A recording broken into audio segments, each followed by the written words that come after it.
So what's the coolest reaction you've seen so far today? Honestly, a lot of it's been the environment, but the big surprise has actually been some of the FPS AI. I think players who are going to fight the FPS AI are kind of surprised they're so hard. Some of that stuff is new tech, so it's neat to see players dealing with that and realizing, oh my god, I have to really struggle with this and really fight to deal with these AI. It's really fun. So would you say it's a little bit more improved than what's currently on live right now? Miles better, yeah.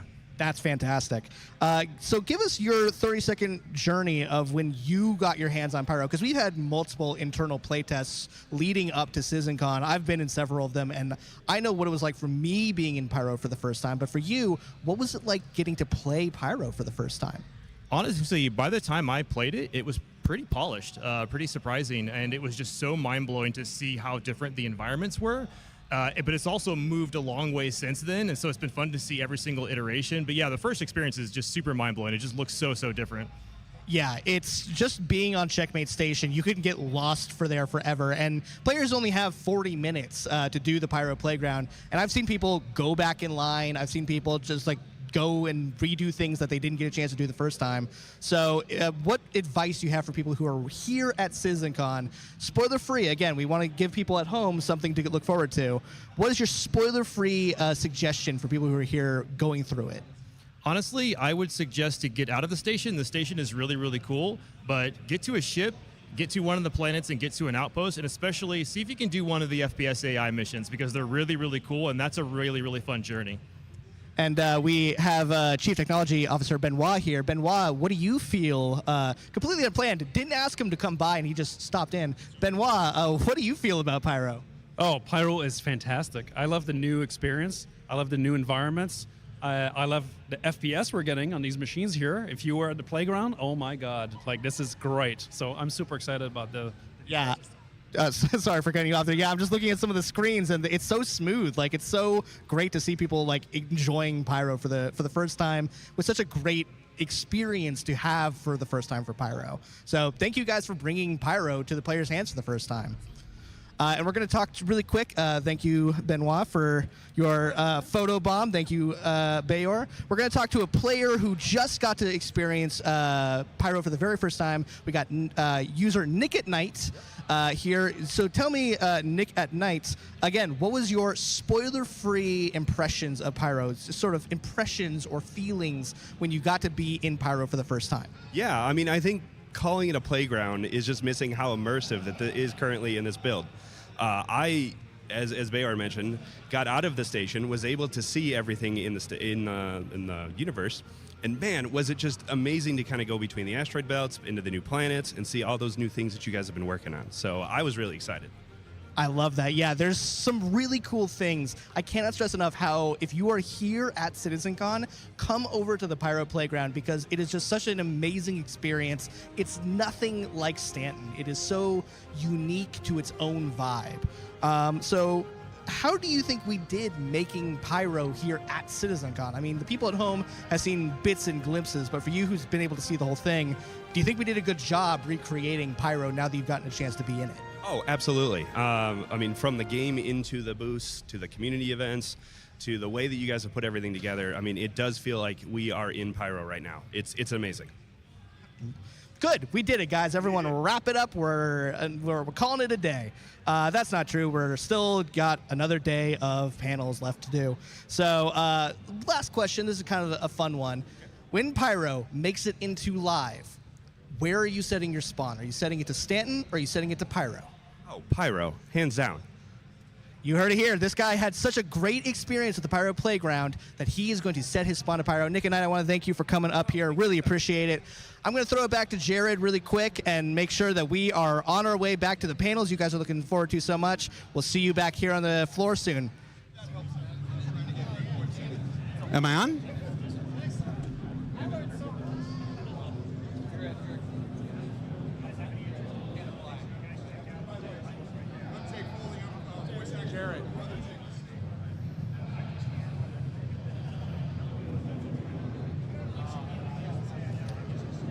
Am I live? I can't hear anything. Wave to me. Okay, there we go. Hi, everybody. it's very loud here in the community booths area. We're here in front of Soul Armada, Altama Energy. There's Atlas Defense Industries. I don't know why. I just decided I was going to pick on you today. It's all right, cool. We're here. I want to show something off. So one of the things that happens anytime that we show up at one of these events, whether it's Gamescom or CitizenCon or even a Bar Citizen, is people give you things that you have to fit into your luggage when you go home, which is not always the easiest thing on an international flight. Today, just 9 minutes ago, I got something I'm going to make some room for. So there is an org. They do this amazing, we had an older version, you may have seen me show it off before. Delta Consulting Aviation Products. They make air traffic controller manuals for every landing zone and POI in the Stanton system. The one I've had for the last 5 years is one of my absolute most treasured items, and the guy just showed up and handed me another one. So I don't know what I'm leaving behind from my luggage, but we're gonna have some like Survivor style, you must leave the island. So we're leaving something behind. So with this, let's take a look at Soul Armada out here. Soul Armada is one of the community orgs that have a booth here. I don't have time to interview. We gotta get to the show. I just want to see your jacket. Yeah. Show us your jacket. Big mini patch from Star Citizen. The Star Citizen. That's the killer. You got a giant Invictus patch. So, what legal clearance did you get in order to make that? Absolutely nothing. I'm sorry. It's one of one. Toast! He's floating around here somewhere. I won't tell him if you want. All right, let's come on over here to what is this? Altama Energy. You might have seen Sigelian from Altama Energy in the cosplay contest before we went to lunch. Altama, how you doing, guys? I noticed this full-size Starfarer in Lego. I will trade you a flight deck man. No, I'm just kidding. There's no way I'd get that back through customs or survive in my luggage. And then, of course, over here, we have Atlas Defense Industries. Oh, hi, Jesse. Hi, how you doing, How you doing? Jared? I work with Jesse in the office. We have Atlas Defense Industries over here. What do you guys got going on? Oh, we got a raffle going on, so if you haven't come by, sign up for You got a raffle? Yeah, we're giving away 3D printed stuff, so I printed out some awesome stuff like this Tiger's Claw here. I've got a little Pisces here, and then some 3D printed artwork here that I've done up. So if you want to come over and get in the raffle, we're also giving out a ship at 5. And we're giving out every hour, so come on over. What happens if I win? Oh, well then you get an awesome back rub from our lovely JDM. All right. You might think Jared's being really bad at this and he's not putting the microphone in front of this guy's face, but he just offered me a back rub, and it was just better if that didn't go out on the live stream. Okay, we got one more thing to check out. What is this? For you to take home. This is for me to take home? What is this, touch me? Are you going to make room for it? Touch me? Oh my goodness. Wow. Oh, Wait. Oh. There's an Easter egg. Can't. It's just like my book. Wow. At this point, I'm legitimately so tired I don't have anything to offer in retort. This is just dang cool. Oh, all right, so I'm in my ear. It's time to return back to Hall A. Talking Ship with John Crew, Ben Curtis, Ellen Batchelor Jr., and Mark Gibson is coming up. So stay tuned. After that, Navigating the Universe with members of our UI team. And like I said at the beginning, everything you were thinking you were gonna see, you're gonna see that and more. So stay tuned. That's coming up next. I'm gonna sit down and have a refreshing beverage. Take care, everybody.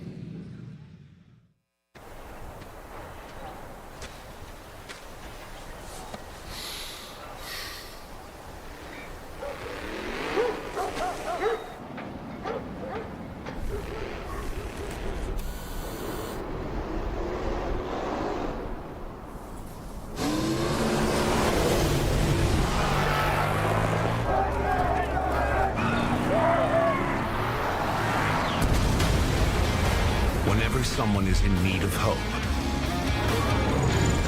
you can feel it in the atmosphere. The spirit of Crusader.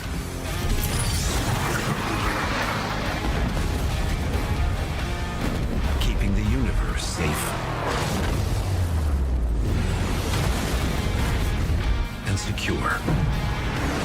forge the future you want to see.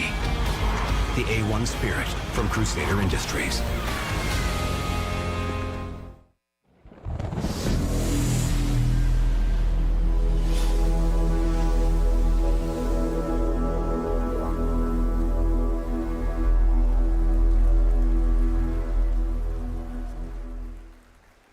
Hi everyone. Have we all had a good morning looking at cool stuff? Great. My name's John Crew. I'm the vehicle director here at Cloud Imperium Games. And my name is Ben Curtis. I am the vehicle art director at CIG. So we're going to spend the next 45 minutes talking ship. We're going to show you some cool stuff that you've hopefully seen, some cool stuff that you're not supposed to have seen, but you probably already have, and some cool stuff, again, you're not supposed to have seen, but what you've seen is wrong. So hopefully we can clear that up for you all. Right, so that was the A1 Spirit trailer. Pretty cool video. But we're now going to do a bit of a slightly deeper dive into the actual art and visuals of the ship.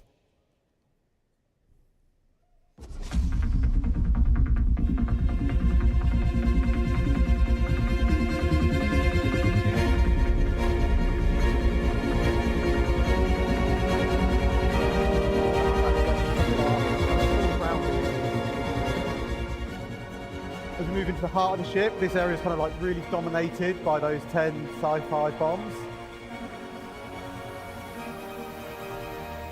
And then we go straight into engineering, where you find the rest of the ship components that it needs. Up front, we've got a completely fully featured habitation area, suit lockers, weapon lockers, pod beds, everything you're going to need. And then right at the cockpit, we have a two-pilot cockpit, and I think the Crusader engineers have done a fantastic job of putting everything that the pilot needs right at their fingertips. So, in the heat of battle, you kind of might just eke out that advantage. Exterior-wise, it's classic Crusader. We've got our recessed weapons. We've got our rear-mounted remote turret. And then underneath, it's all business. We've got the missile racks, and we've got the big bomb bays.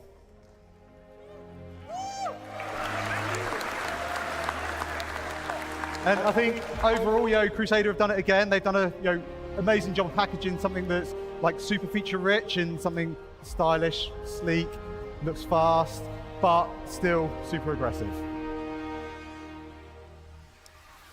And then here is one last look.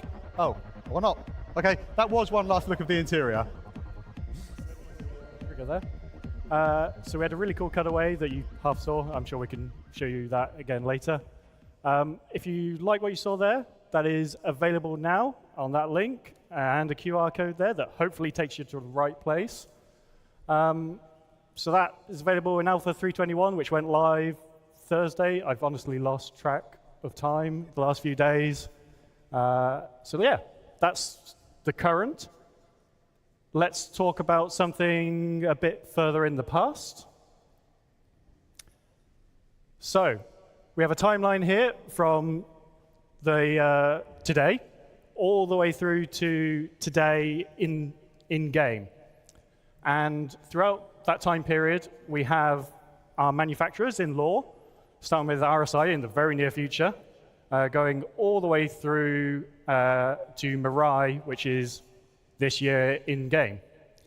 And over that, we have some very old ships, ships that people think are quite old. We have the Hornet, we have the Aurora, and we have the Gladius. However, as you can see, there is quite a gap from the current day to these old ships. So let's talk about one that is a bit older than that. So, the RSI Zeus. So in 2130, in 2130, RSI made some major kind of advancements in quantum technology.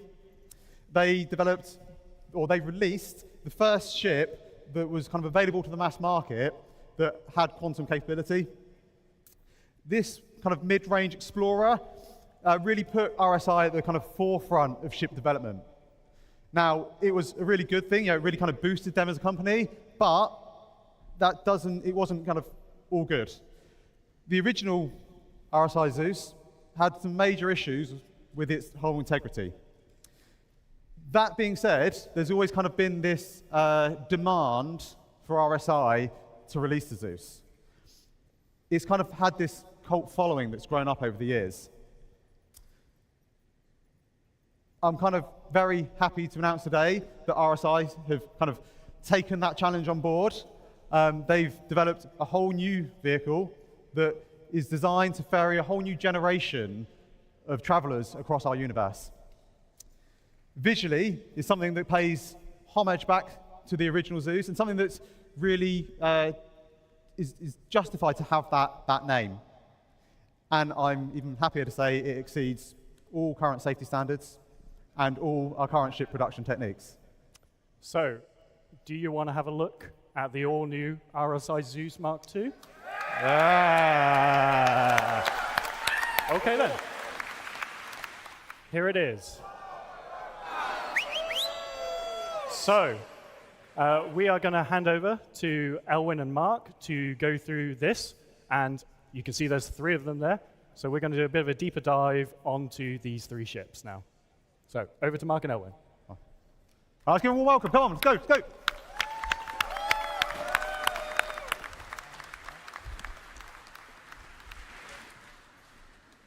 Hi there, everyone. My name is Mark Gibson. I'm the lead vehicle content designer at Cloud Imperium Games.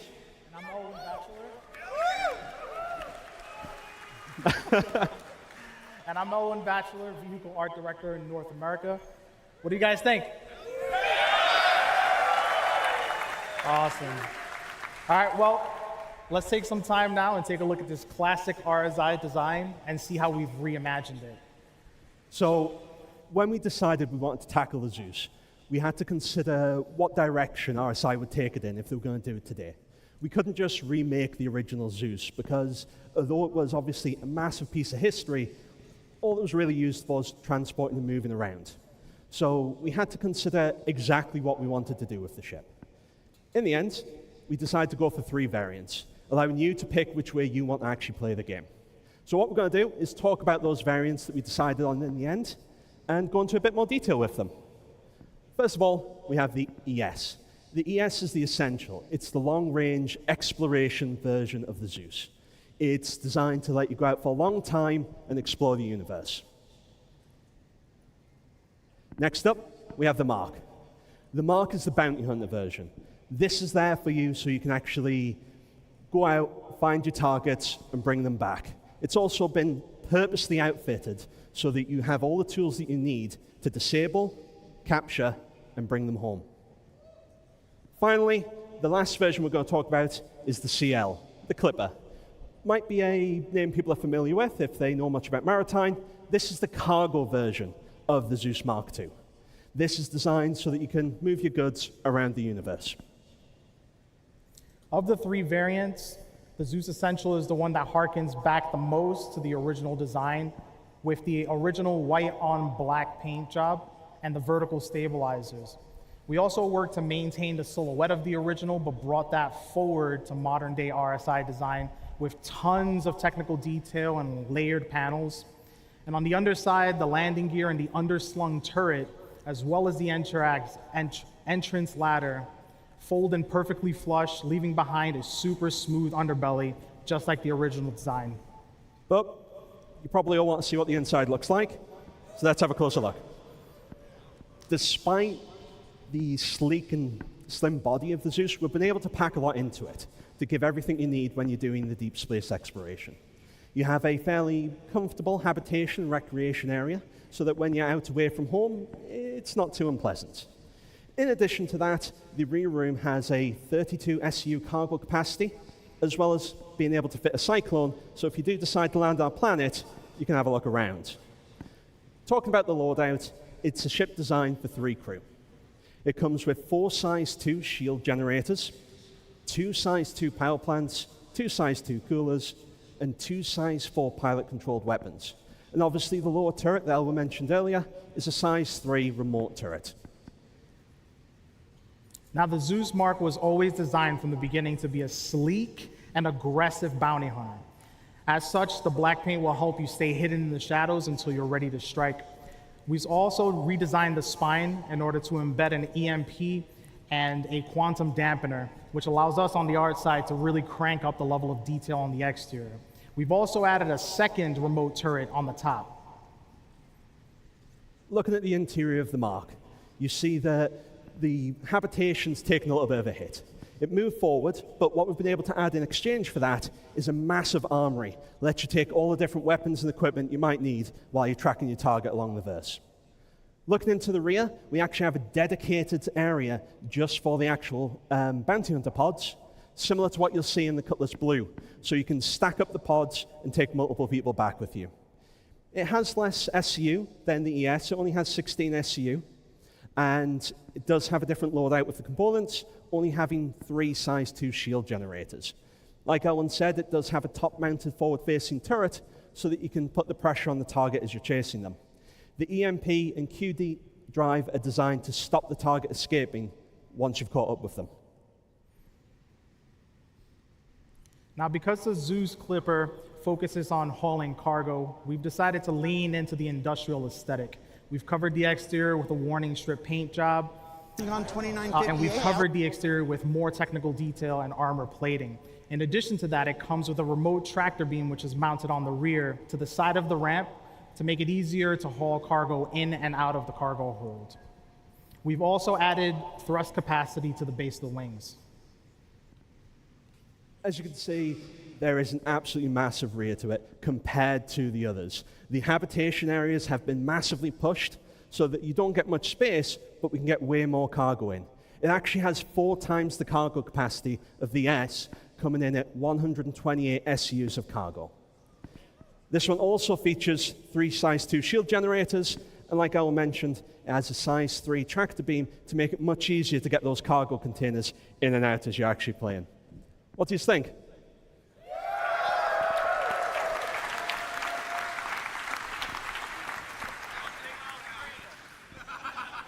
So, last year we introduced the Spirit, and anyone that may be playing on live for the last couple of days might have seen a new ship adding to the verse, the A1. We hope to follow a similar route with the Zeus, where we announce it today, and then in about a year's time, ready to reveal to the public to actually play with. But this isn't just a concept. We're not just going to show you some images. The Zeus is actually in active white box development right now. Do you just want to have a look? Shall we? Okay.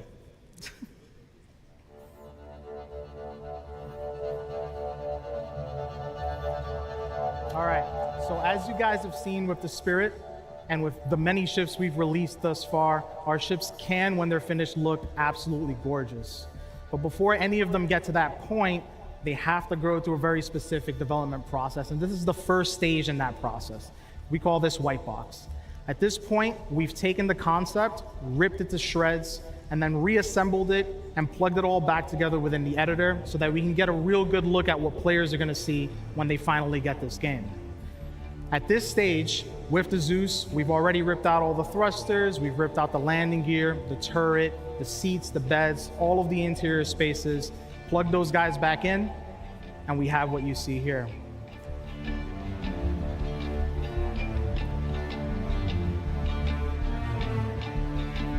So again, the beginning of the process. At this point, we're able to jump in, start throwing in cargo, interacting with doors, getting in and out of beds, maybe in and out of toilets, and just getting an overall sense of what it feels like to interact with the vehicle. And it is very common that in this stage, we will make some adjustments from the original plan.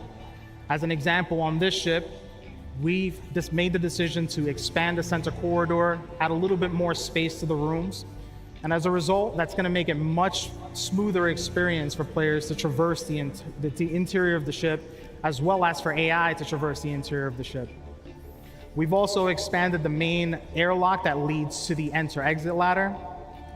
And up here in the cockpit, we've separated the co-pilot seats a tad bit just to allow players to get in and out a little easier.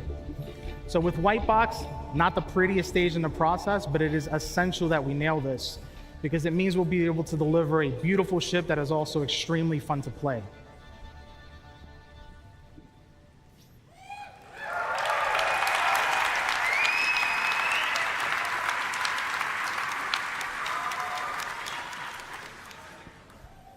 So that was the RSI Zeus in the 3 variants. Obviously, as the screen says behind me, it's available now on the Star Citizen website. You all follow that URL or the QR code behind me. Now, we've just talked about the ship with the longest legacy in the universe. It was the first ship with the quantum travel. Let's change pace a little bit and talk about a much newer ship. We're going to talk about the Cutter. Good little ship. So, obviously, last year, IEE, we unveiled the Cutter, and you guys seem to love it. Some interesting information about it. It was actually the single most popular straight-to-flight ready ship we've ever released. You guys really, really liked it. In addition to that, it's actually the best-selling Drake ship to date. But what people didn't know, and we kept a very good guarded secret that no one managed to figure out, no one, it was always meant to be a family of 3. Now, what everyone is already familiar with is the base. That's the version that's out in the universe right now that you're already enjoying. What we're going to do today, though, is we're going to talk about the next variant in the family, the Scout.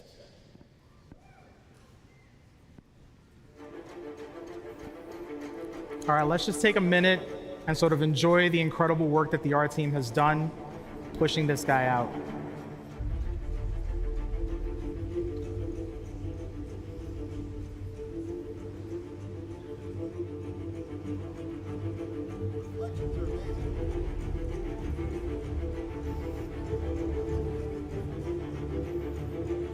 When the original when the original Cutter was released, it helped us to refine the Drake aesthetic. And now with the variants, we'll be able to add a unique identity to each version. On the Scout, we've decided to replace the main thrusters with a dual thruster system. And you'll see here we've also added a radar dish to the top, which relates directly to the scanning gameplay that comes with this ship. In addition to that, we have a series of exterior bottom modifications to just push that flavor a little bit further. And you'll see here a transition between the default and the Scout, so you can clearly see the differences.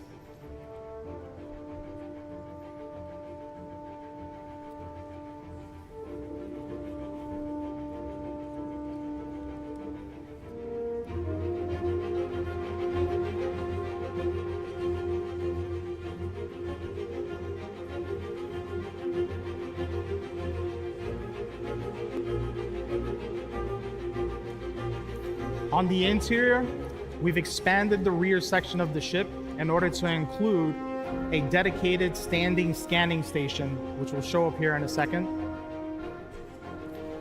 Along with that, we've also increased the space in the rear to house the larger components that are necessary to support that gameplay. Now, expanding the rear did encroach into the habitation, but we were able to rearrange the components in that room so that nothing was lost in the transition. And on the cockpit, it's the same cockpit that you all know and love from the original Cutter. From this view, you'll more clearly see the shift that we had to make in the rear in order to support the gameplay that we're trying to achieve.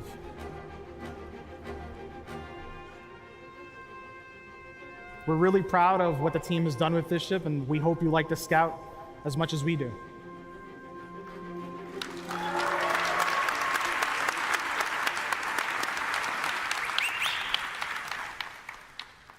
So, obviously, we've just introduced the Scout. What are the main differences between the base? It is a variant, after all.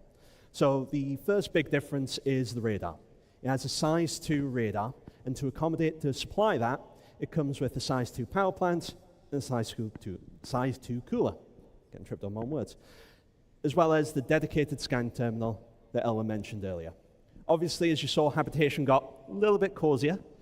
And unfortunately, it has lost 2 SCU compared to the base, so it only has 2 SCU cargo capacity instead of the 3. Now, what we also want to do is talk a little bit more about the future of scanning, if people are interested in hearing about that.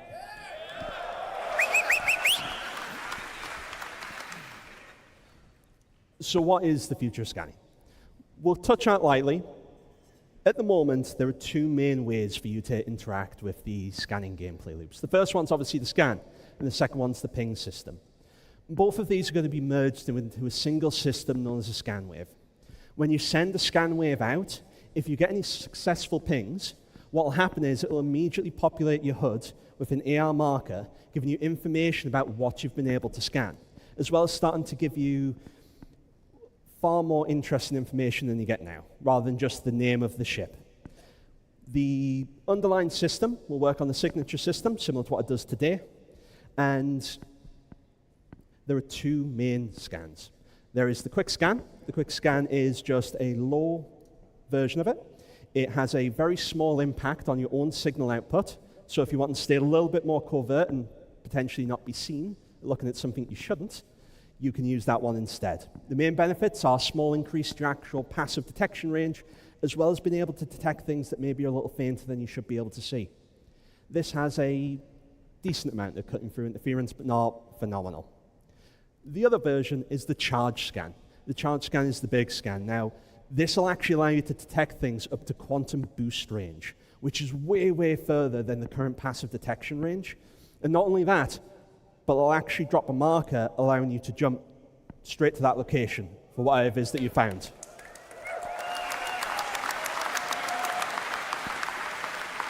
Now, you don't want to be jumping in blind. And as I said, it's going to give you way more information than it did before. Some examples, but not limited to this, are things like whatever it is it charging a quantum drive? Is it firing? Is the shields generating? Does it have any shields? Is it perhaps charging an EMP? Maybe it's got a snare up trying to catch you. It gives you that additional information so you can make the decision whether you actually want to get to that location. That's just a brief glimpse into the future of scanning and what our vision is for it. Right now, the Cutter Scout is actually in 321. It's available. If you go to that address or go to our website, QR code, it's actually in the universe right now. You don't need to wait for a patch for that. I've been Mark. And I'm Elwin. And before we step off, if you haven't had a chance to get one of these hats, this one in particular is signed by 7 members of the ship development team. And if you want it, during the meet and greet, if you can tell me the name of the 7 people who signed this, all of who are in attendance here, by the way, today, the first person to give me those names gets to keep it. Other than that, thanks, guys, and have a great CitizenCon.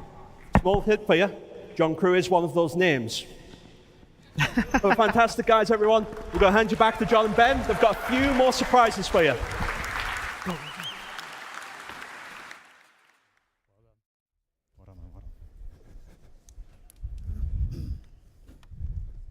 Right. So, as Mark said there, scanning stuff is coming in the future. We didn't show a lot of it because it does sort of turn up in some other teams' panels, and we didn't want to steal their glory a day early. So I highly recommend sticking around for both the UI one and the flight one tomorrow. So, we've talked about the past, we've talked about the present. Let's talk about the future. So, here is a big block of squares that represents our backlog. So, each one of these squares is a ship or a vehicle. All the light blue ones are all the ones we have released to date. All those gray ones are the ones that we have not done yet. The dark blue ones are the ones that will be in your hands by the end of the year. So, we have over 200 vehicles for us to support as a vehicle content team. For those of you that are trying to do the maths in your head right now going, that's the wrong number, this includes every single vehicle that we've ever shown to you, whether that's in a Squadron 42 visual tease or like a trailer. Some of them are obviously Squadron exclusives, some of them are going to be NPC exclusives. We still have to support them all. So every vehicle in the game, we have our hands on, and we do a lot of work to support them for you. Not the only thing we do. We obviously introduce new content like the Mirai Fury. We deliver previous promised content. And as you'll see today and tomorrow, we do a lot of gameplay support. So obviously we help out ships that are like the heroes of the game You saw in the resource network engineering panel how that's going to impact ships. You will have seen, if you've been paying super close attention, some UI elements to do with maps. Stay tuned for that. We do all that. So we do a lot of work across all aspects of both projects. And to do all that, we need to do a few things. Okay, yeah, so John's talked a bit about the backlog. I'm going to kind of take a little bit, how are we going to deliver this? So in April 2023, we actually kicked off a new ship team in our newest studio, Turbulent, based out of Montreal. Yeah, go Canada. So we've now got 5 artists, or vehicle artists, 1 vehicle designer, 1 embedded QA tester, and 1 producer. And that kind of gives us everything we need to start bringing content out of another location. And it also means that we now have kind of reps globally for the vehicle content team in all 5 of our studios. What's the really nice thing about that is it kind of opens up a new pool of a kind of talent that we can pick from. And it should really help us to deliver some more content to the game.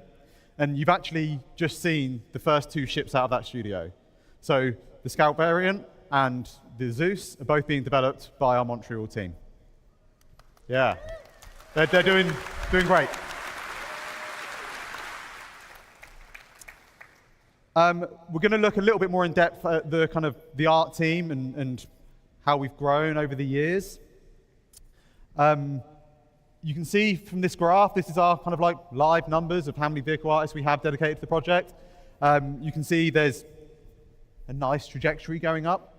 And with more team members, that also means we get kind of like not just more people to throw at stuff, but we get more experience, we get more knowledge.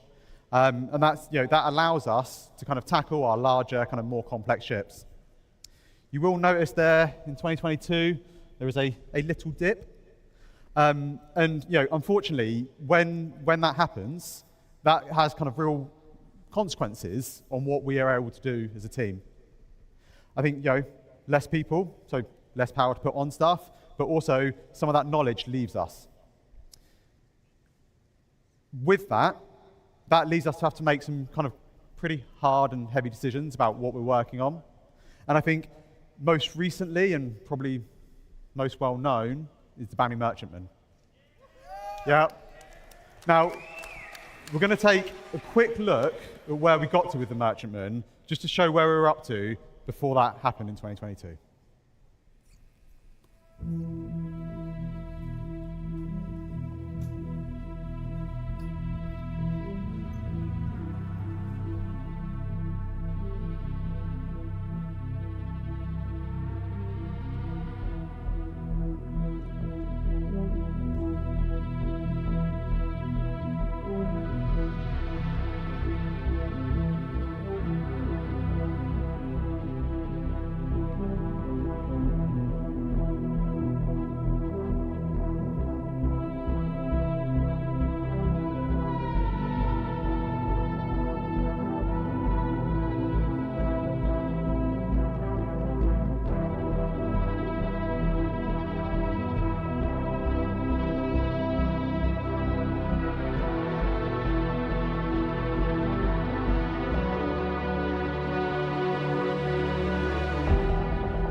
So that video shows where we got up to with the merchantman. You can see we'd finished white box.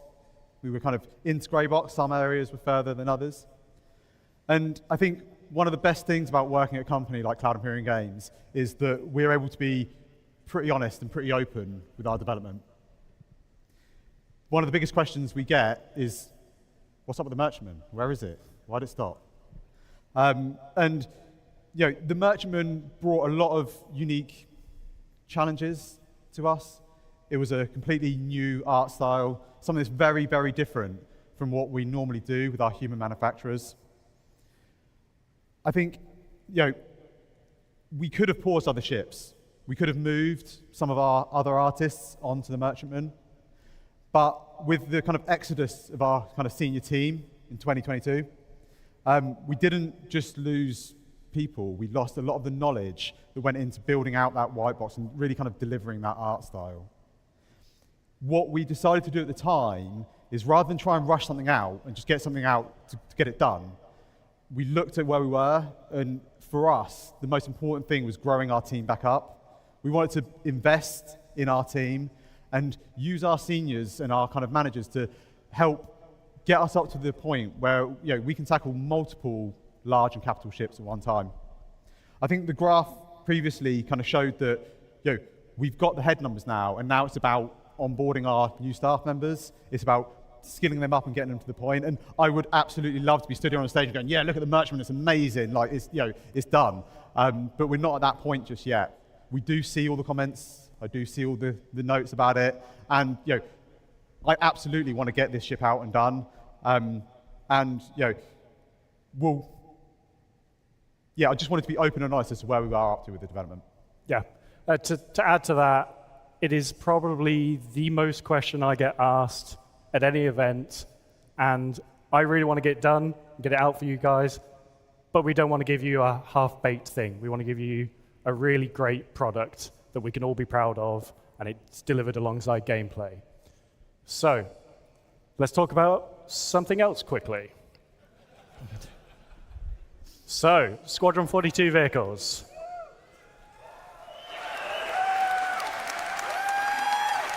How many of you have an Idris of some kind? Right. So, we plan to deliver the Idris alongside the Squadron, and that doesn't mean just the M. We're going to deliver the M, the P, and the K kit all together in one delivery.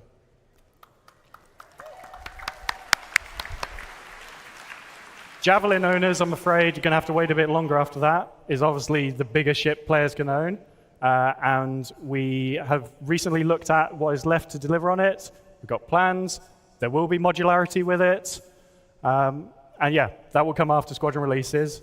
And those of you who also have the Vanduul Scythe, Glaive, Blade, after Squadron releases, you will also get the updated models as well for that.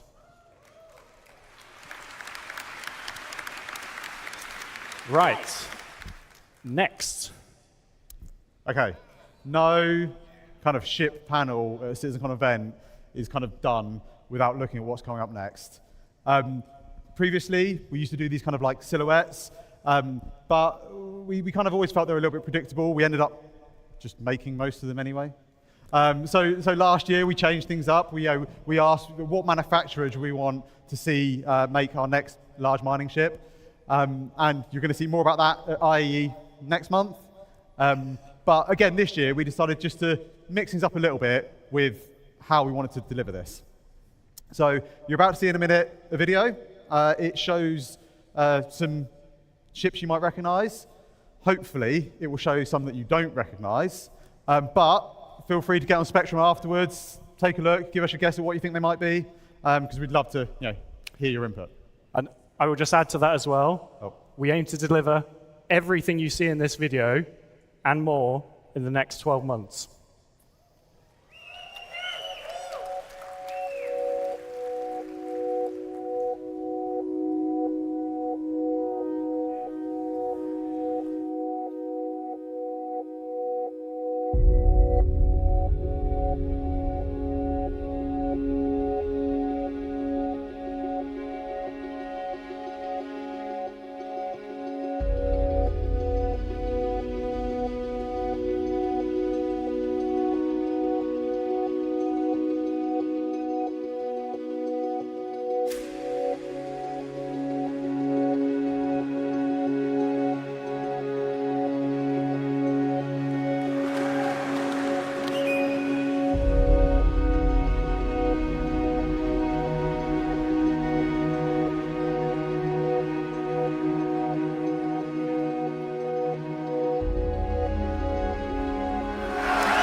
don't know if you noticed, but there was quite a big ship at the end of that video. Yeah. And yeah, just to confirm, that is the Polaris. Yeah. So, we've done a lot of talking. We'll do a bit more talking about it. So yeah, okay. Just wanted to touch again on like, yeah, why are we doing an RSI ship?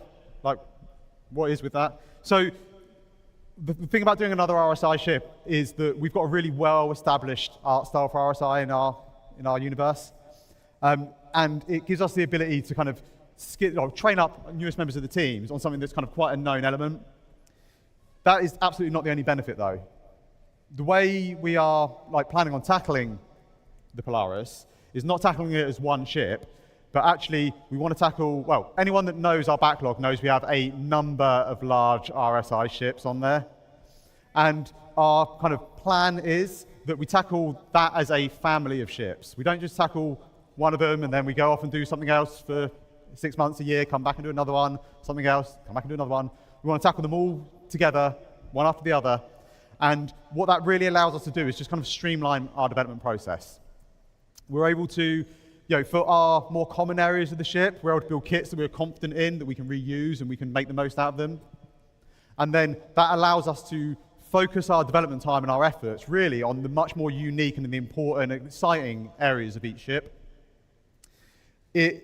Tackling them as a family kind of allows us to expedite their development. We leverage the experience that we've got within the team. And it just allows us to, like I say, streamline everything. So first up, we've got the Polaris. Next up, we've got the Galaxy. Then we've got the Perseus. And that kind of closes out most of our large RSI ships. And then we can see what we want to take on after that. Well, I think that's pretty much everything we want to talk about today. However, before we go, we're going to... Torsten's already stolen the predictable joke here, so we'll do one last thing to show you guys. So let's have a look at the current state of the Polaris in engine in its white box state.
thought that was amazing. Give it up for the ship team, everybody. That was amazing. We're back on the show floor at CitizenCon 2953 to show you more awesome things you guys might be missing if you're not here at the convention center. Come follow me a little bit. We're going to go on a little bit of a journey down just a leisurely Sunday road drive. And when I drive, I take my favorite vehicle for driving, the Drake Dragonfly. That's right. It is back from 2018 with a fresh new pyro paint job that you can see in the digital goodies pack if you purchase it now from the Robert Space Industries pledge store. Check it out now. JRDF did an amazing job of making the Dragonfly look super pyro themed.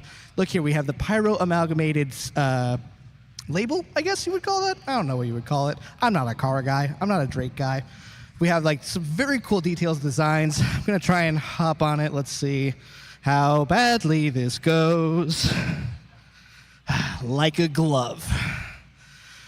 It's super cool being up here, actually. I didn't think it would be this cool being up here, but it feels like you're about to drive a Dragonfly. If you guys are still here at the show floor, be sure to check out the Drake Dragonfly. I really just want to like drive this thing off the stage. You know that like, what's that feeling you have where you're like on a balcony and you like look over the balcony and you're like, there's a little internal, it's intrusive thought. There's an intrusive thought where it's like jump. My intrusive thought is drive away. And I want to drive away on the Drake Dragonfly right now. This is so cool. We have photographers taking photos. If you guys are interested in looking at your photos afterwards, JRDF will be making those photos available to everybody. I'm sure we'll tweet it out. Galactica, get on it. You know, that's your job. Anyways, I'll cut it back over to Jared. I'll see you guys back here soon. Have fun. Fight for the mic. Fight for the mic. Just fight for the mic. Just grab the mic when you have to. All right, so we are here with members of the vehicle team. I want to say at the start of the show, I made it very clear that marketing did not make any of those videos. Developers made any of those videos. I can't help but notice that Polaris took out that Idris really quick. Are you trying to start about 50 different arguments on Reddit? Oh, yeah. We love for the arguments. Love them. Polaris for life. F the Idris.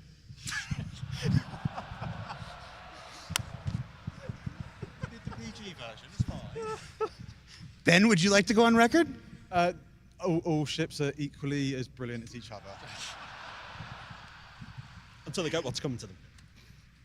And Ellen, would you like to revise your answer? For a second, Firefly contest over in Hall B. So the views and opinions of Ellen Batchelor Jr. do not represent those of Cloud Imperium Games, Robert Space Industries, or its subsidiaries.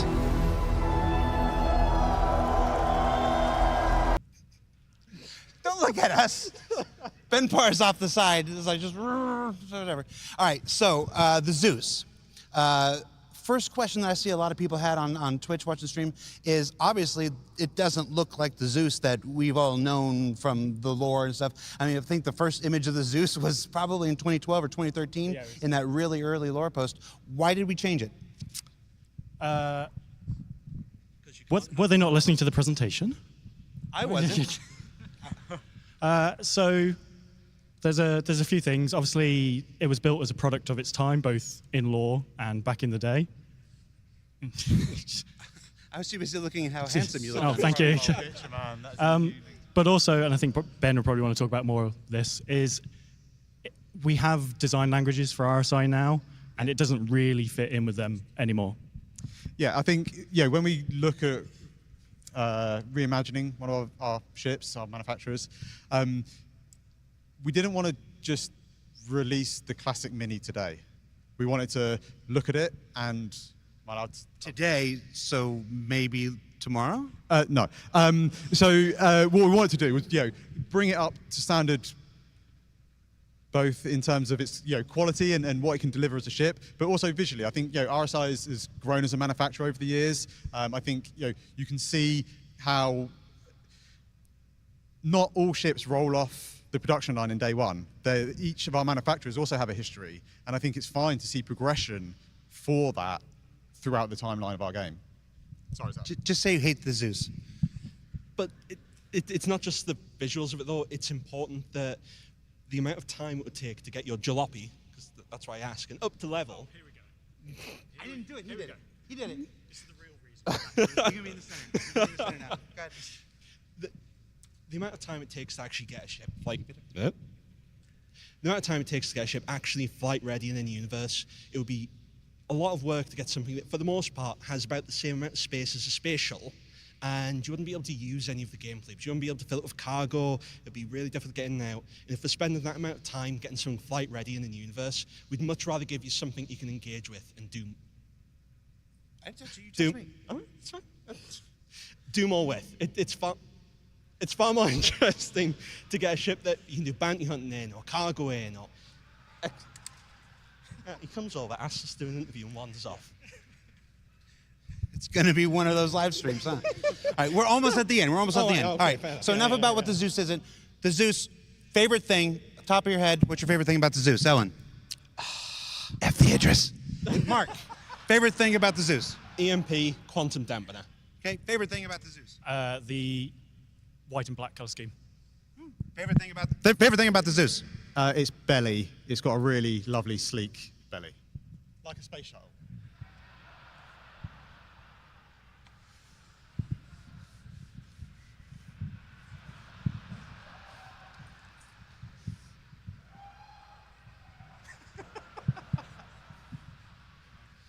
I just had this image of a Zeus wearing Spanx.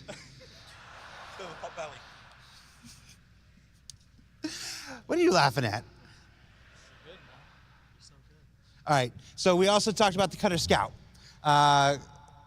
Is this the last variant of the Cutter we're gonna see? When we first introduced the Cutter, we said it was a platform ripe for future variants.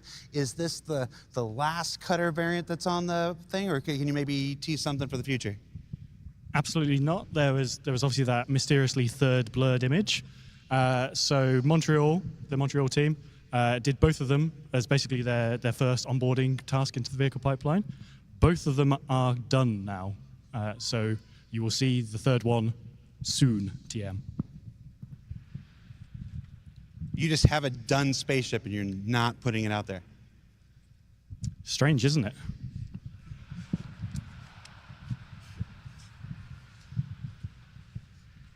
That entire talk about the pipeline was BS.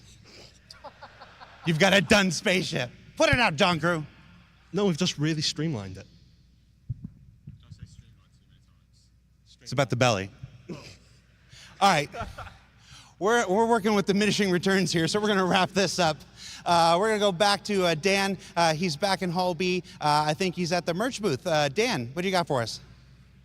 Well, the opposite of diminishing returns is amazing merch. I am here at the merch booth with some amazing merch that we made just for CitizenCon. Now, if you guys are at home feeling the FOMO, that's fair. You guys should have been here, and I'm very sad you're not here. But don't worry, if you're not here, most of the merch on display behind me is available for you guys to pick up at the RSI Pledge store right now. There are obviously some exclusive CitizenCon stuff only for CitizenCon attendees. So if you're here at the show floor, come over to the merch booth. The line was astronomical earlier today. It's much more manageable now, so if you haven't gotten a chance to pick it up yet, now might be a good time to make your way over to the merch booth and pick up some stuff. I was given a sweet box as an early Luminalia present, so we're going to do a little bit of an unboxing to show you guys some of the cool stuff.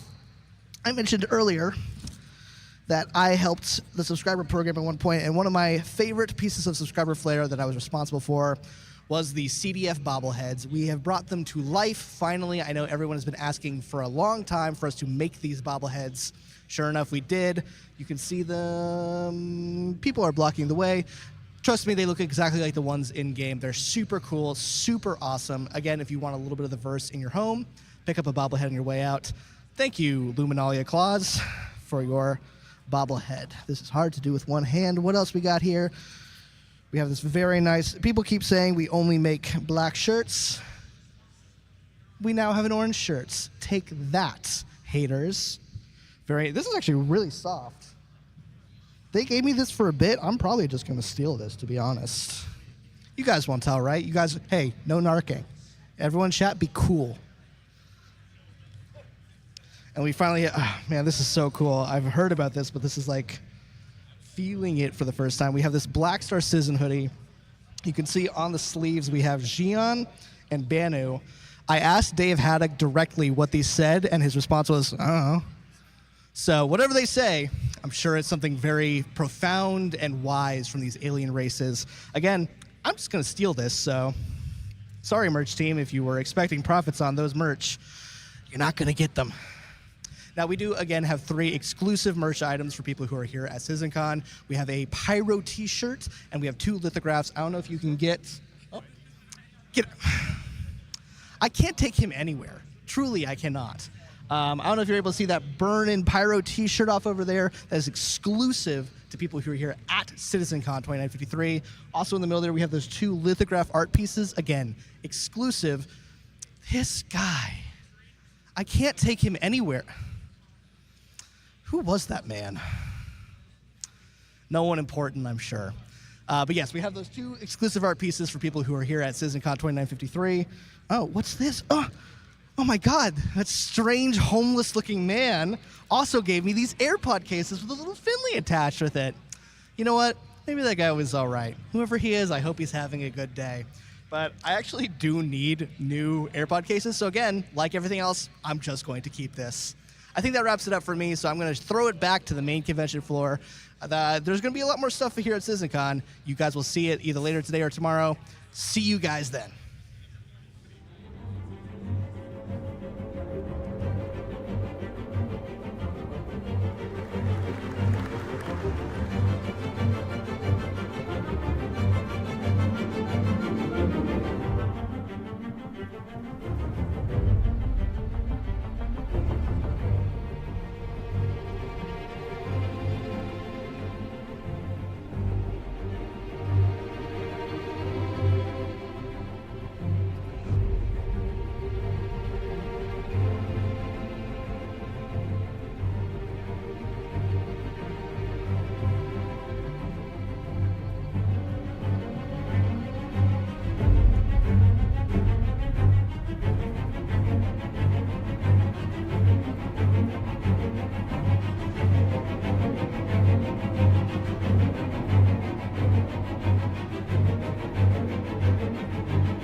How are you doing, Los Angeles?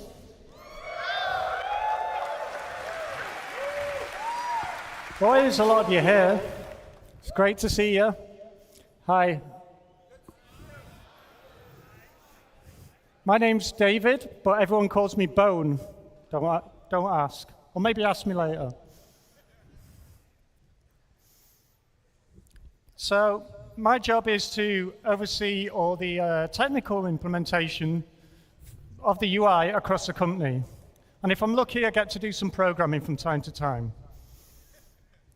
At previous CitizenCon, one in the flesh, in Manchester, I talked about UI tech with my friend and colleague, Zeus Mk II. And we were making new tools and technology to help our developers with, to develop their UI. So that was a few years ago now, and now I'm really privileged to share with you how this technology has been utilized by our talented designers to help improve your experience in the verse.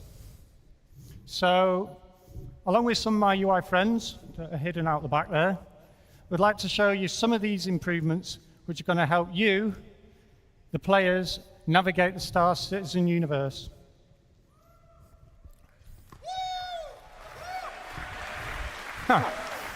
So, why are we doing this? Well, Star Citizen is big, really big. There's so many unique places, massive planets, moons, space stations, rest stops, you know, there's just loads of places to explore. We have a huge range of spaceships of all shapes and sizes, and there's an enormous amount of things to do and see and people to meet, and all this can be shared with friends online.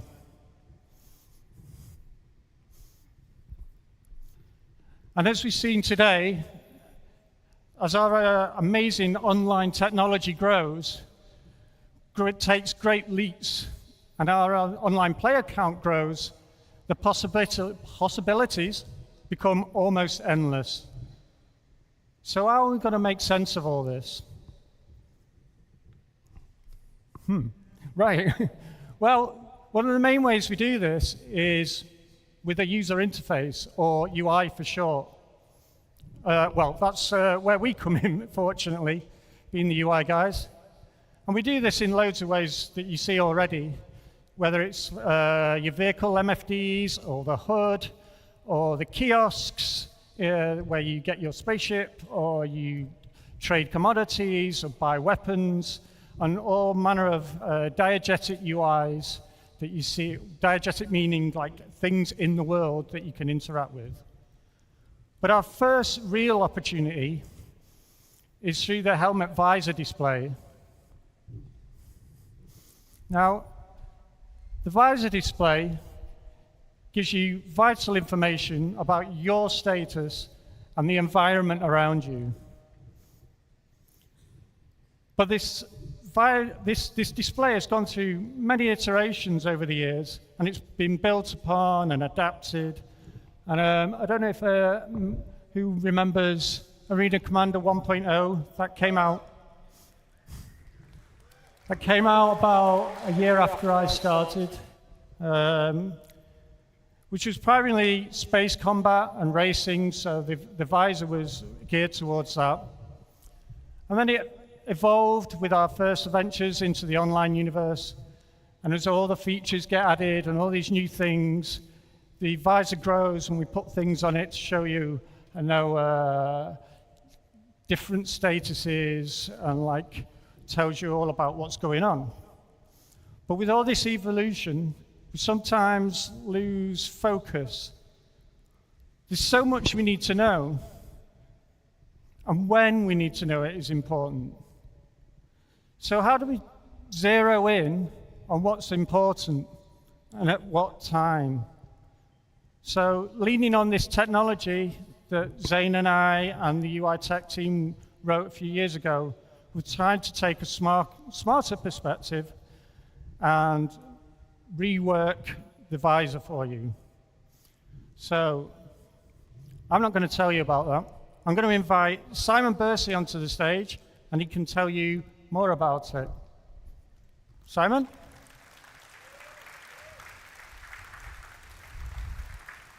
You on this? Hey, everybody. Okay, so Star Citizen, as you know, is a big project which has evolved over its lifetime. Early on in the project, we added the visor, which is the display you see on your helmet when you're walking around the universe in first person. Because the game is always expanding, we often add new gameplay features, and with those come new UI. The various teams slotted pieces into whatever place made sense at the time, but this eventually meant the view became very complex. As you can see, the current live UI can get very cluttered.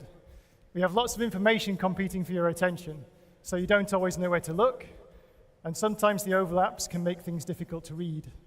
So, as you can probably tell, the UI team wanted to do a redesign. We wanted to improve the player's experience by presenting the important information in a clear way. We also needed to create a new framework that supports all the existing features and allows us to add more in future. And finally, we wanted to bring the visuals up to the high standard we're setting for Squadron 42 and soon the Star Citizen persistent universe. So how do we go about that? I believe user interface should always be a collaboration with the teams who build the underlying features. So we worked closely with them on a new layout, keeping some pieces, combining others, and maybe getting rid of a few. Once we'd figured out the design, we built a new framework using our 3D UI system, and then we worked closely with the various game teams to take all that complex data that existed before and hook it up to the new user interface. When we designed player-facing UI, we often tried to start with the worst case first, so we can see everything we have to deal with. It was important for us to keep the central area as clear as possible to make it easier for you to see the underlying game. We designed a set of regions that attach to the different parts of the view, and with each of those, we have a set of widgets that can show, hide, and stack when you need them. So, I've told you about everything we wanted to achieve, but wouldn't it be great to see it in game? Does anybody here want to see a live demonstration?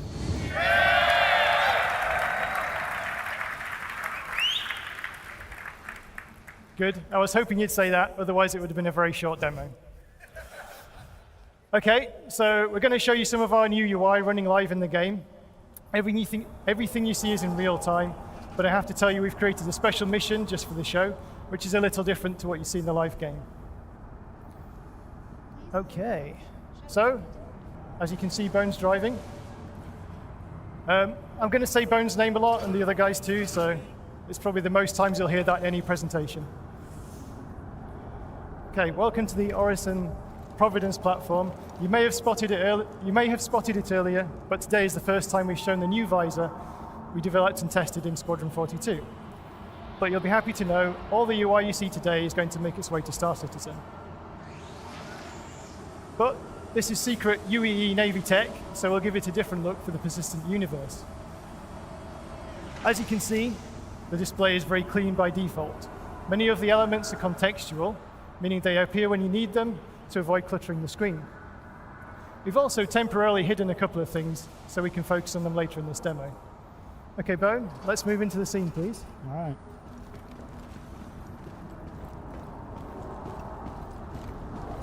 Okay, when we get a new mission objective, it appears in the top right of the screen. And you can see that our first mission is to repair a radiation leak. We've done a major overhaul of the augmented reality marker system, so we can follow the yellow on-screen marker to get to our objective. At the top of the screen, you'll also see the compass. Okay, Bone, let's head towards the objective. We were already happy with the way the player status widgets worked, showing you contextual information about your character and environment. So we've given them some visual polish and added a few new ones.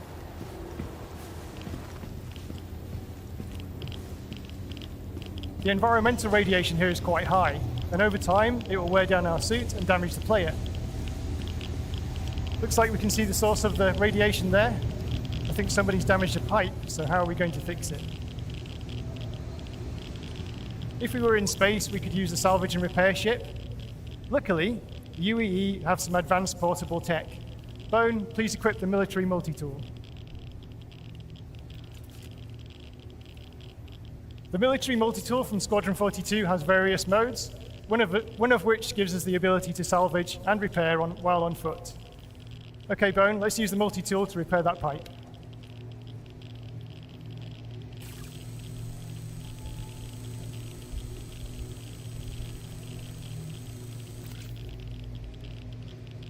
Okay. Right, we can see at the bottom left of the screen, the radiation levels are decreasing. So let's head into the scene. Go on, Bone. Let's walk forwards a bit. Okay. Now we fixed the damage, we need to find the enemies that caused it. While we're on the way, you'll notice that the on-foot emissions at the top of the screen. We're emitting infrared, electromagnetic radiation, and also sound. If any of these go higher than the background levels, it will be easier for the enemies to detect us. Let's take a look at the bad guys, Bone. As part of the emissions and radar tech, we also have the ability to scan while we're on foot. If we tap the button, we can do a quick scan to reveal everything, to reveal info about anything that's in our view currently. Okay, Bone, let's do a quick scan. This highlights whatever's in our line of sight.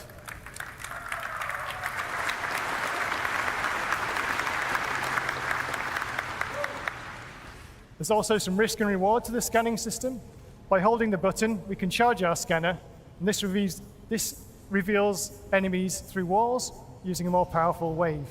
But it does cause a spike in our emissions, which makes us easier to detect. Okay, let's do a charge scan, please, Bone. Okay.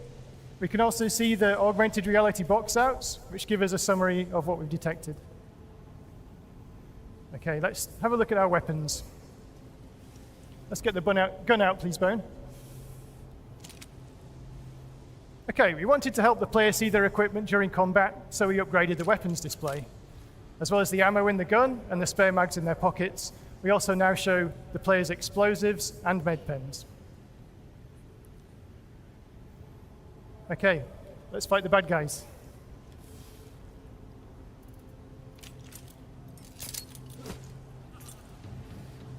There you can see our new explosives marker, designed to help you spot deadly grenades, mines, and missiles more easily.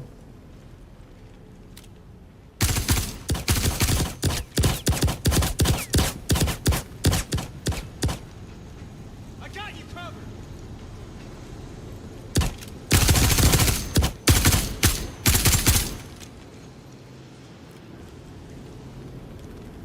You do it? Okay. Well done, Bone.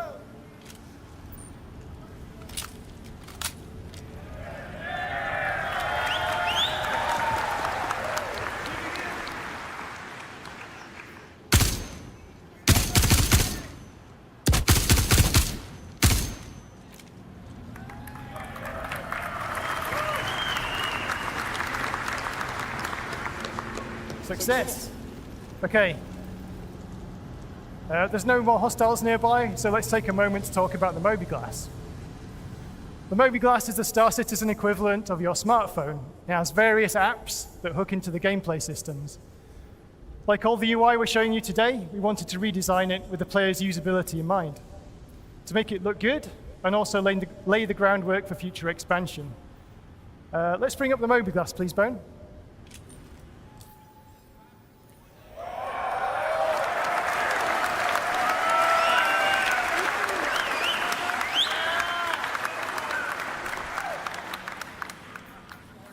Pretty cool, huh?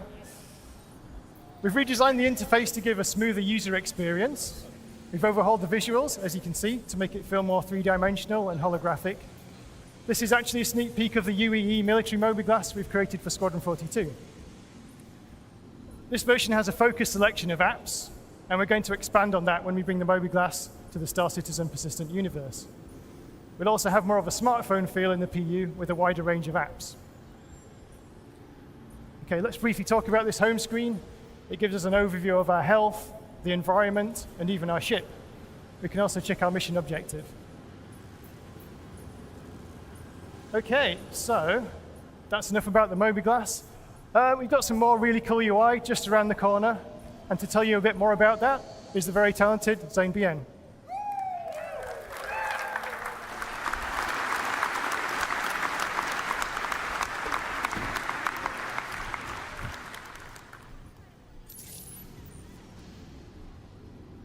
Throughout human history, as we have ventured towards the allure of the unknown, we have used cartography as a key component to help shape our understanding and make sense of the world around us. Without these systems in place to catalog our experiences and to chart our journeys, we are forever lost amidst our own environment, and we are just running around aimlessly. This is why it is super important that you, as citizens of our ever-growing, ever-evolving, persistent universe, are equipped with the tools necessary to make your ventures meaningful. So, with that said, I want to show you something that I think is extremely cool. So, Bone, our next objective is to go to the map kiosk and download a terminal.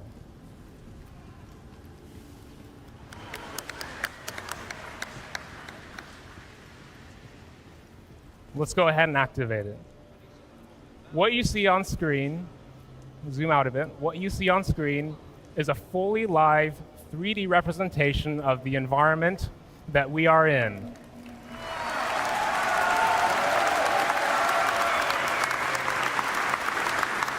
You can see callouts of the various default points of interest. You can pan the map around, you can rotate it, and you can even cycle the floors that you're on to isolate the visuals of the floor that you're on. So our current objective, it's much more interesting if we can actually take this on the go. So let's download it to our databank.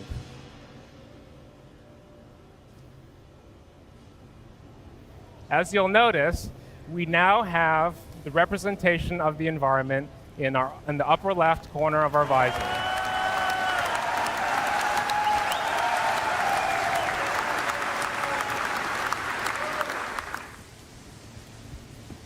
Now, the thing that's really interesting to note at this point is not all environments will have such a convenient kiosk available. You may encounter rundown settlements, or you might come across a cave that no one else has ever set foot on before. What will happen in this instance is your radar will incrementally update your map, and it will incrementally reveal your environment and just save that to your databank. So you kind of reveal it incrementally. So this map, what we see in the upper left corner of our visor, is not really just a map. What it really is actually data. It's our radar.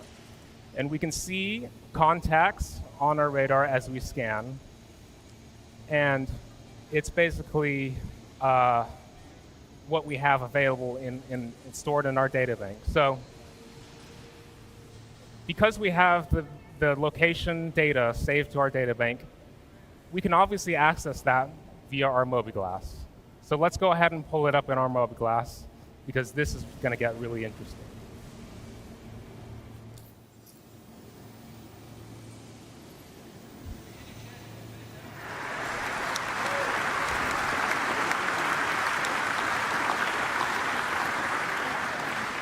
So, Bone, I would like you to cycle between the different floors for us, please.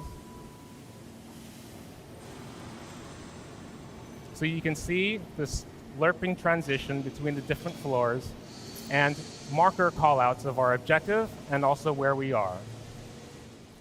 I would like to talk a little bit about the tech behind this. What you're seeing is not a pre-baked asset.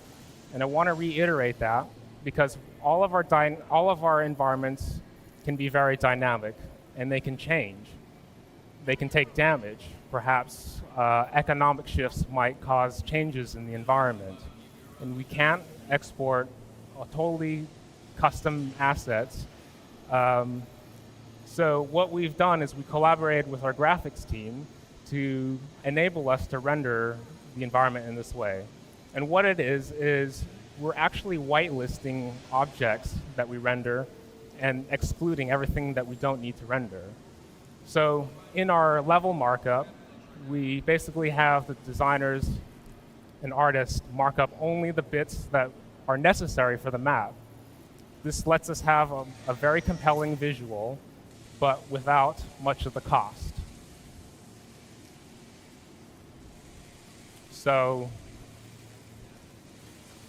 I think what we can do at this point, what I want to show you is something very interesting. So we might look around on this map and note down certain areas that might look interesting that we might want to revisit later.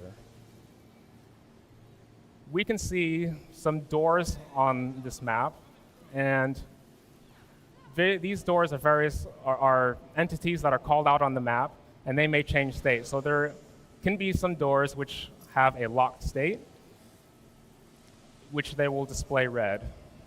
And doors that are open will be green. And there are other entity callouts that can happen in our map. So let's go ahead and find a location to put down a pin, please, Bone.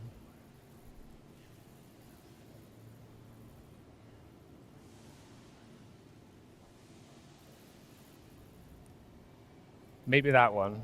Maybe that door looks interesting. Press T.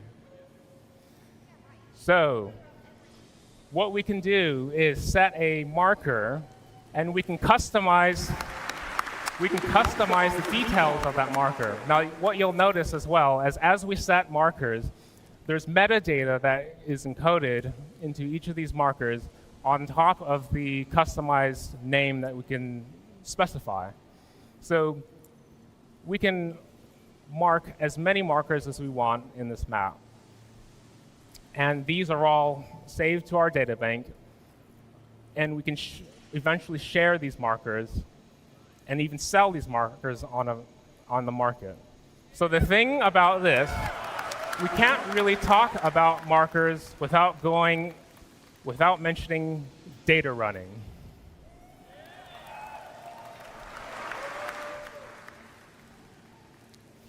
So you might specialize in exploration, whereas perhaps a miner might specialize in the equipment, and they make investments in their equipment.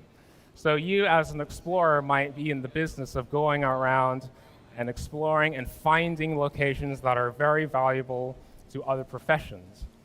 And the role of these markers are very important in coming up with the data and yeah, so it's very important. We can basically, when you name your markers, you can make it as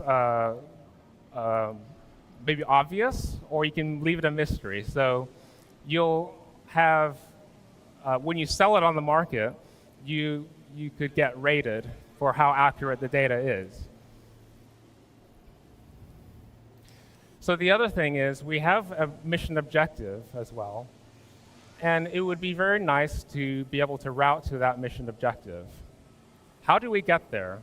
That is another purpose of the map, is basically navigating and letting us know the way towards that objective, towards a destination. So let's go ahead and plot a route to this objective.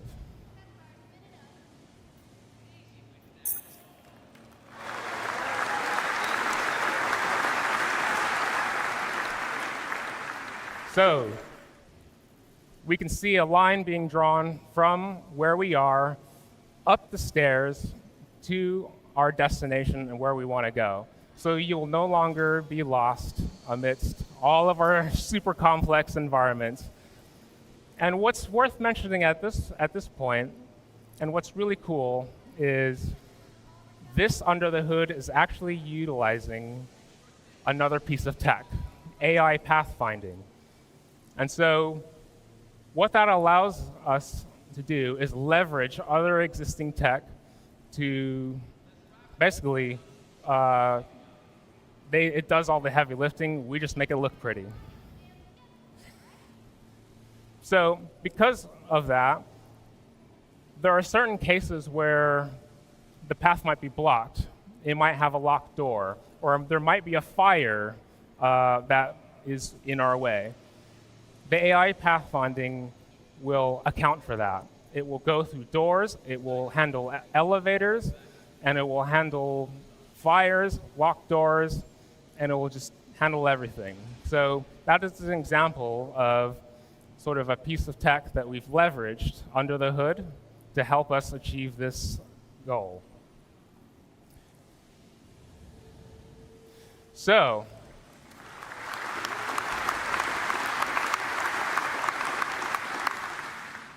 one last thing we can do at the moment is we want to ensure that there are no more hostiles in our way as we make our way to our objective. So what we can do is we could send out a ping. Bone, if you send out a ping, please. So the scanning will also be represented in the map in the same fashion as it is when you're in FPS. So we know that there's no more hostiles. Let's go ahead and make our way to our objective. As you can see in the upper left corner, we now have the route line represented, our destination, and the distance it takes to get there. As we traverse this path, the path automatically updates, and if you deviate from that path, it will recalculate the route you need to get to your destination.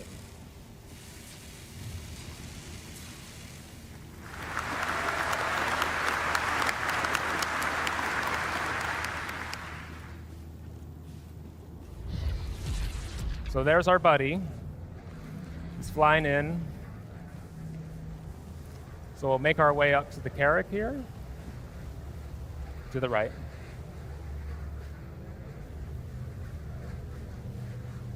You'll also notice the pin that we've laid down, as well as our marker objective called out on the map. And as you'll notice, as we head up the stairs, the floor will dynamically change as you head up the stairs. If we can get past this first bit, if we don't trip up. So as we make our way into the Carrack, it's not just environments or caves or cities. We can represent the ship on our interior map. And it's totally seamless as you transition between the two. So let's go ahead and pull up our Mobiglass again and get a wider view of our ship.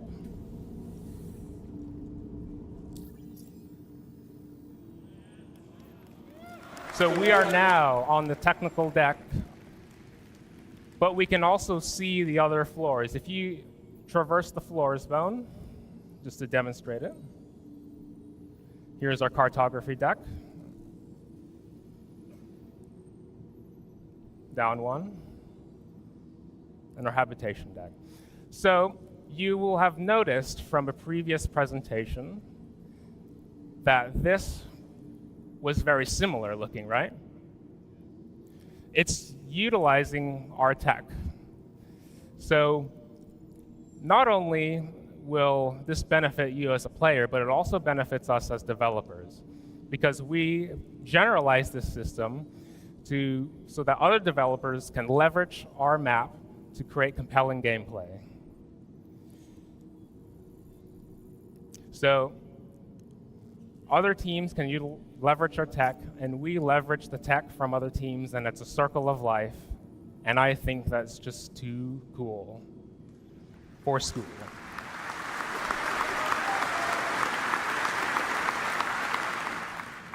So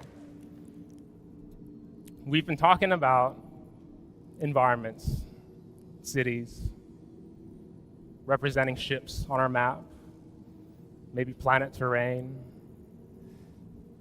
These are quite, our universe is quite big, right? That's only a small fraction of what our universe is. What happens? Have we tried this? What happens if we just take your mouse wheel and just zoom out a little bit? Keep going. Keep zooming out, all the way out, all the way out. Let's go, let's go.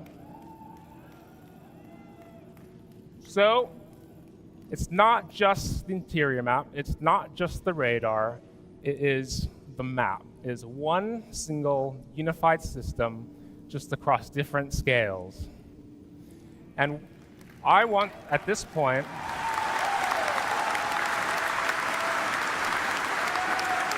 we are above Crusader, and at this point I want to invite Emily Hansen onto the stage to talk about the map as seen at this scale. Thank you very much, everybody.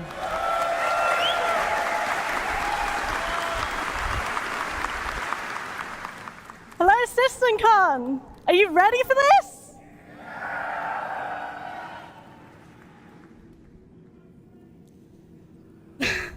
Phone, do you want to click on the marker? As you all suspected, this is the star map.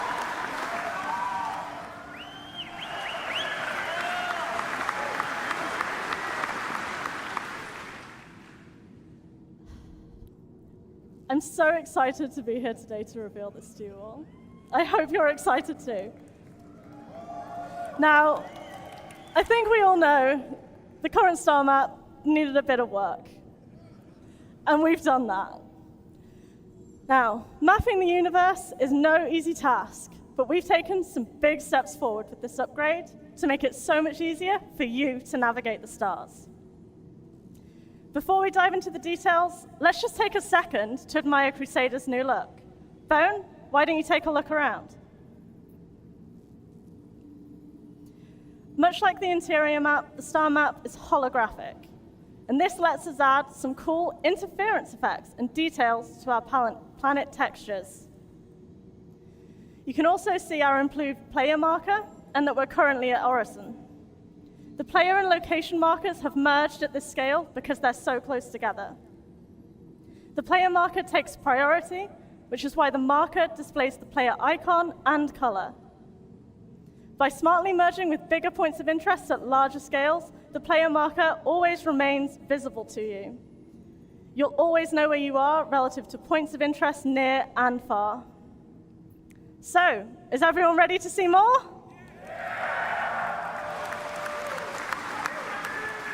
Bone, let's take the step back button. That's the one on the right over here. So we can see, take a look at Crusader and all of its moons.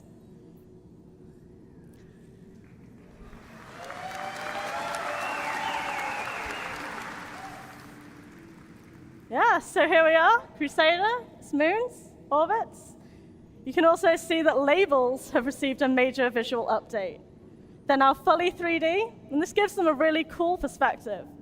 Most labels are aligned to the galactic plane, and they rotate with the map. Bone, give the map a spin.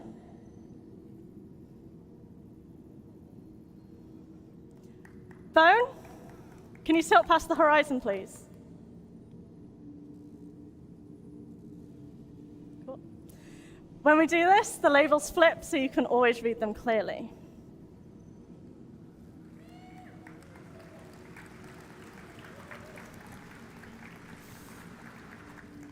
Labels for city markers and outposts work a little bit differently. Bone, let's double-click on Selin now to focus on it.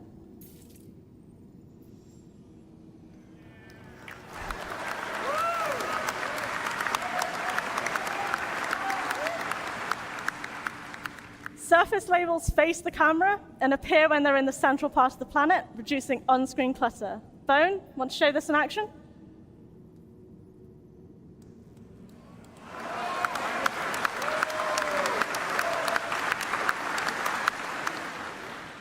Markers on the far side of the planet fade out, so they don't take focus from the locations you currently care more about on the near side of the planet. Bone, can you double-click on one of the points of interest?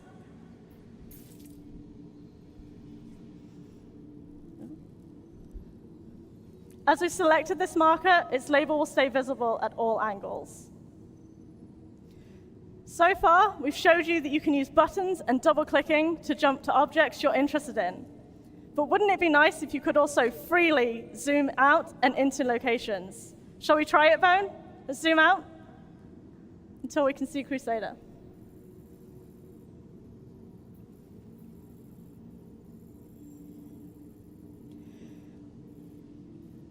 We wanted to ensure you have freedom to move around, but this flexibility requires us to be really careful about how and when markers appear. Markers need to disappear when they get too small, but also stay visible when they're still relevant to your view. This isn't simple because objects in a solar system are vastly different sizes. Think about the size of a star versus a planet versus you, the player. You're kind of small compared to a star, right? Our solution is a technique we call cosmetic scaling. This allows us to draw a marker at its real size when we are close to it and artificially increase its size as we zoom out until we reach the point where it collapses into larger points of interest in the hierarchy. You can see this in action here. There's no way Crusader and its moons are this size at this scale in reality. They've been scaled up massively so you can see them. Bone, let's zoom out a bit more so we can see the moons disappear.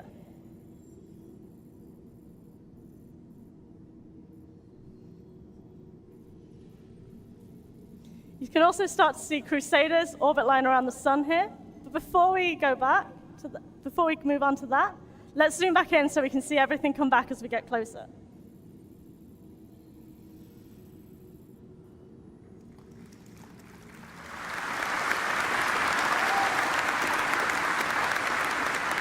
As well as zoom, you can also pan around the map unrestricted.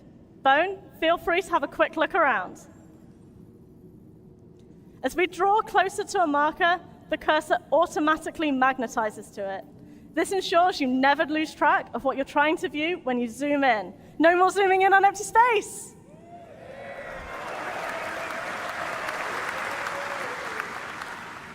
Bone, let's use this technique to take a closer look at Yela.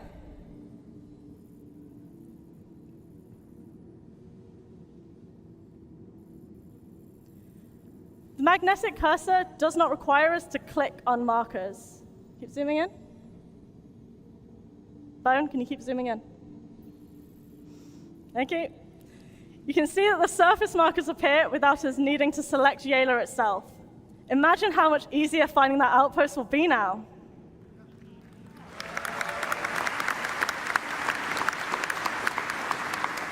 Crusader, as you all know, isn't all there is, though. We've got a pretty big universe out here. Do you want to see some more?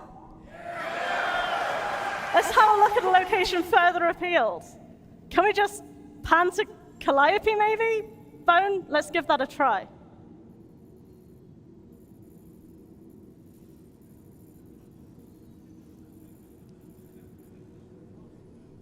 Yeah, I think we're getting lost. Pretty sure we can all disagree this might not be the best strategy. So what can we do? Bone, let's try clicking on the middle button over here. This returns us to our previously selected marker. As I mentioned, we did not select Yela, so we've gone back to Selin. So now we know where we are. That's a step in the right direction, but we're still not at Calliope. So we need to find a different way.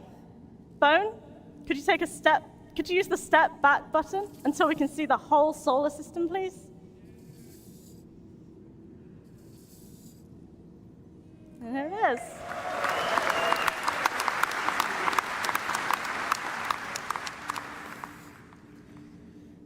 I think Calliope is one of Microtech's moons. So if we double click on that bone, we should be able to see it. And there it is. Bone, let's pan to it and then zoom in so we can see that magnetic cursor in action again.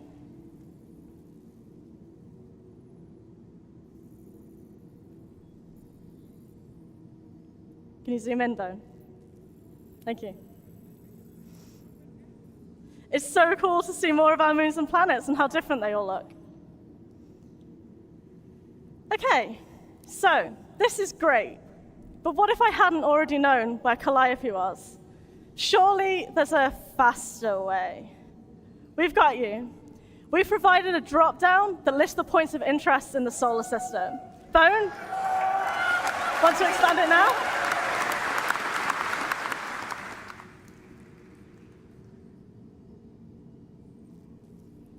Go over a little bit. We're actively working on ways to improve the way this list is presented to you, to make it even easier to find what you're looking for. And yes, this will include search functionality.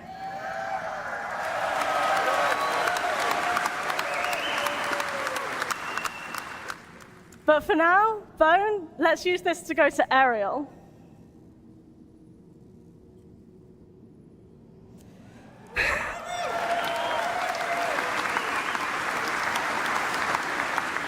I absolutely love zooming around on this map. Bone, want to find Area 18 for me?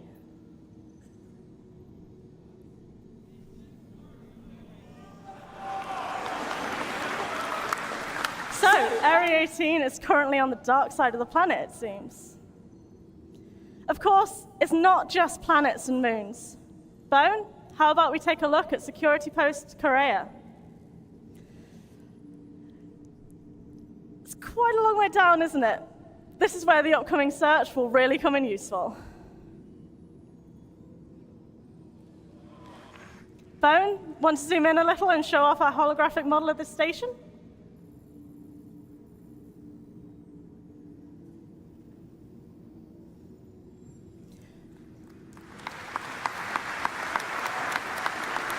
Bone, can you also drop down again, please? Thank you. As you may have noticed, the recent list in the drop-down populates as you click on locations in the list. It will remember your 3 most recent selections, so you can use this to quickly return to places in case you want to check something else again. Bone, let's use this to go back to Aerial.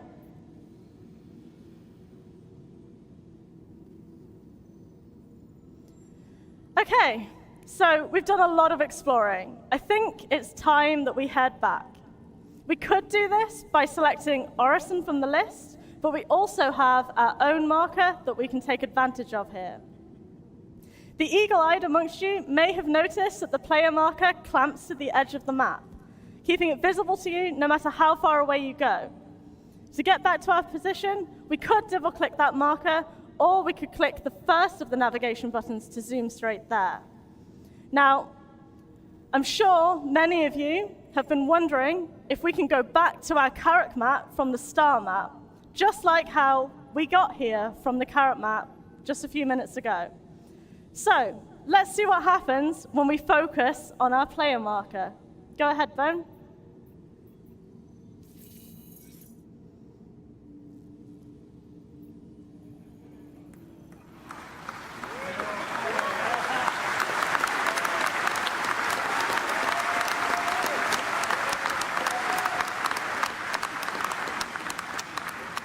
All right, so yeah, here's our carrot again. Being able to simply zoom between these map contexts lets you draw meaningful connections between what's on the ground and what's in the skies like never before. Bone, just for fun, let's zoom all the way back out so we can see the entire Stanton solar system. It's just so cool to watch the verse open up before our eyes.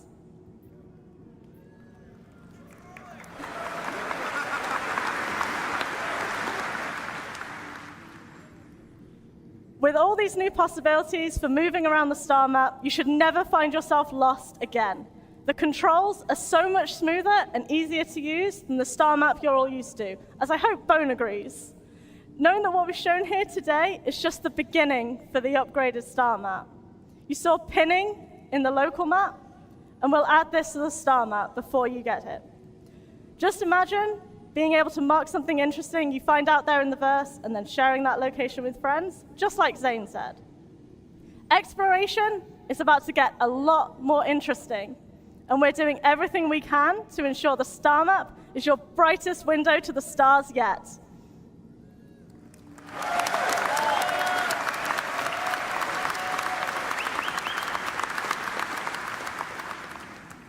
And now, let's welcome our intrepid demo driver, Bone, back to the stage. Thanks, Emily. Thanks a lot.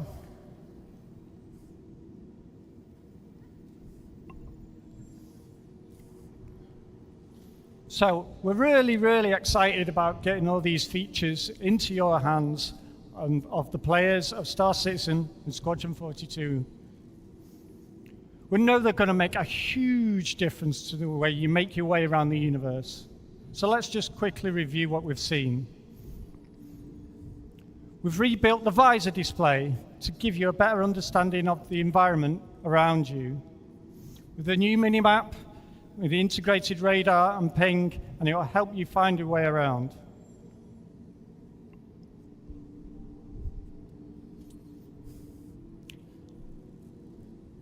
There's a new Mobiglass coming with its sleek new design. We're improving all the existing apps, and we're going to develop some new ones too along the way.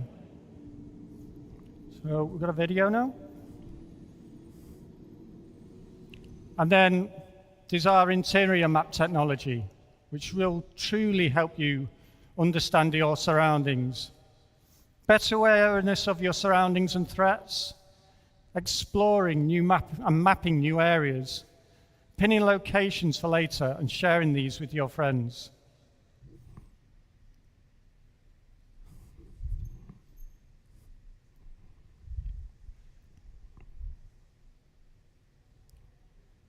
Or the Idris. That looks great.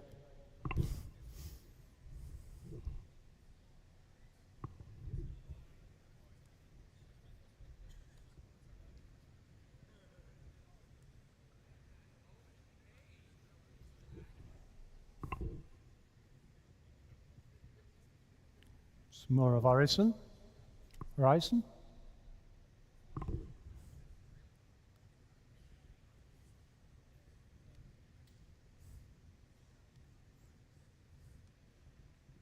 And of course, our entirely new integrated star map with its new interface and, let's face it, a much needed refresh to the user experience. No more getting lost, a whole new perspective. With all these upcoming features, where will you explore today? Thank you very much. Cheers.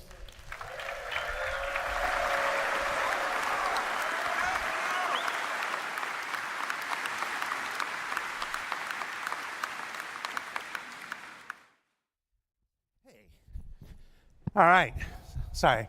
I was back there trying to figure out how to reprogram my Alexa to respond to Bone. Bone, add Cheerios to the grocery list. Bone, rescue the hostages. Dave Haddock, if we don't have that in the narrative, I'm going to find you. Guys, that's it for day one of CitizenCon. What'd you think?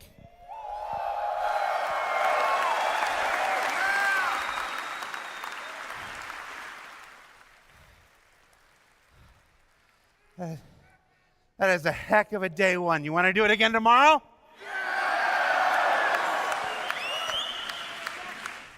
We saw Star Engine and all the amazing improvements that are coming to Star Citizen and Squadron 42. We saw the next step in the evolution of resource management and the birth of multi-crew gameplay. We saw the ship guys. And of course, come on, the star map, the interior map, everything.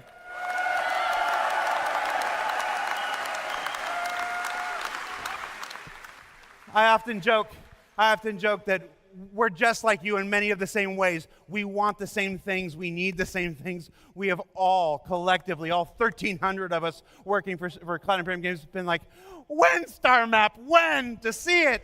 So good. So yeah, this wraps up day one. I'm going to tell you that Hall B is going to be open for about another 2 hours. So if you haven't had a chance to check out the Pyro Playground and all that stuff, go ahead and do that. Tomorrow, be sure you come back. We got character advancement. That's Ian Leyland, Sean Tracy, Forrest Steffen, and Andre Perez. I I really want to tell you what you're going to see, but you're not going to want to miss it. If you thought the opening to day 1 was hot, check out the opening to day 2. We got life in the first person. We got our FPS crew. They're going to show you how all of these things integrate into the FPS combat experience. We got taking flight with Yogi. Who doesn't love Yogi? It's another live demo where they're going to show you the space flight and atmospheric flight experience that's been developed with master modes and through Squadron 42. We got Living on the Edge and Destination Adventure, a 2-part look at all the new locations that are coming in the Pyro system, the Stanton system, and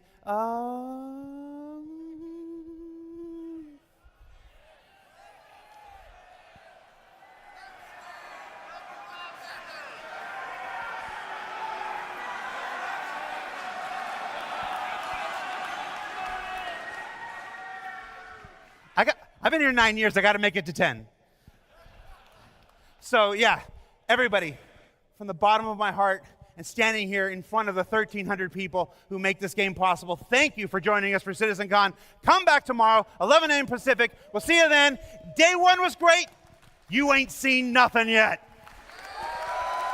Take care, everybody.